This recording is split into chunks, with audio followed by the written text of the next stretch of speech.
Are you a plumbing business owner and struggle with writing up quotes and invoices? Well, if that's you, then this video is definitely for you. Hey, my name's Carson. On this channel, we strive to save you money and keep you informed on all the proper plumbing practices. Let's jump into this video. So I'd say one of the biggest problems that we find with other plumbing business owners when we speak to them, and one of the things I definitely had a problem with when I first started my business, knowing how to write and structure a quote and an invoice. And now that I'm, fast forward 10 years later into running my business here, I've come to realize that having as much detail as possible in your quotes and invoices is the most important thing, and clients love seeing that. I'm going to quickly show you how I kind of structure some of mine. All right, so this is just like a mock-up of one that I've done in the past. This is a bigger one, so this was a renovation. Sometimes I switch it up a bit, so we have lots of different ways of doing things. So this one in particular, currently using Joist with this. We are switching over to just using QuickBooks. We pay for QuickBooks, we pay for Joist, so we're kind of just paying for two softwares, which is unnecessary. We're not going to get into that right now. So plumbing and gas renovation. So in this scenario, normally I wouldn't put the pricing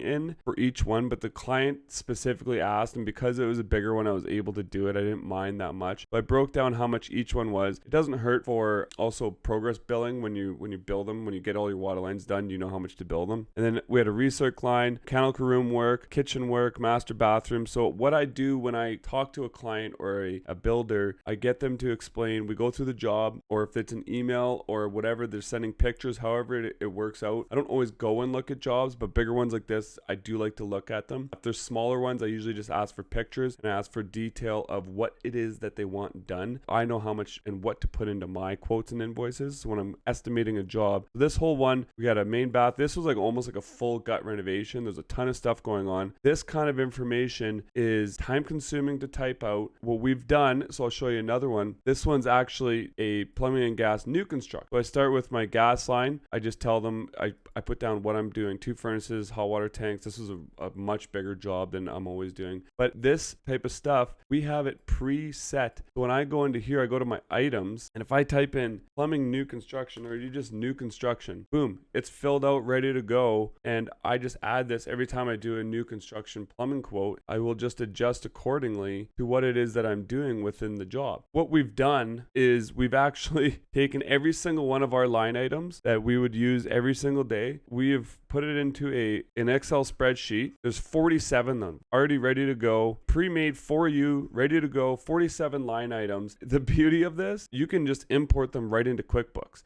If you don't use QuickBooks, you can copy paste each one into Joist or whatever it is that you're using for a invoicing and quoting software. If you're using QuickBooks specifically for your accounting, then I highly recommend actually using it for invoicing and quoting, because you can just use their app on your phone, or you can do it directly through here. Then you're only paying for one software. And the absolute beauty of everything, I'm going to quickly show you this, is I can import that CSV file. I come in here, directly import the CSV file right into here, and then we just hit next here, and boom, it's automatically pulling everything out of that CSV file. If I hit import here, it will take all my line items that I've given you, and it will just automatically throw it into your QuickBooks. So once you've imported these right directly into your QuickBooks, you have every single one of our line items. So if this is something that you're interested in, we'll put it in the link in the description below. Check it out and let us know what you think. Thanks for watching.